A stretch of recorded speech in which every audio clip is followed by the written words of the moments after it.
Elə bir yox, düz demişəm. Bax, deyirik ki, nə aşağıda. Məsəl üçün, bura kökü bölü 2 yazdım, düzdür? Burada kökü bölü 2 yazdım. Bu da 45 dolar, da 45 dolar toplayanda 90 eləyir. Düzdürmü? Sonra məsəl üçün 2-də 1 yazdım, 2-də 1 yazdım.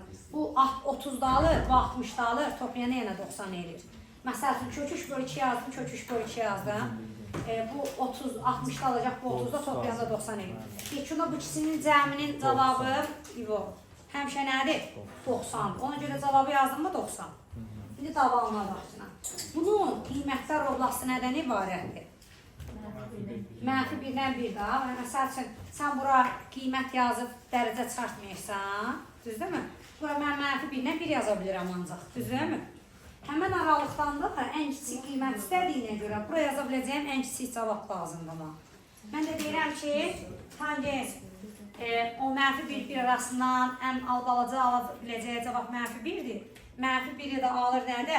Mənfi pi böl 4-də. Mənfi 90-da, düzdür? 90-dan da 45-ini çıxanda qalar nə? 45. Ona görə cavabımız olar nə? Y-bə. Başa düşdük? Bu aralıqda bunu ala biləcək ən kiçik qiyməti tapdıq. Sonra da cəmindən danışdıq.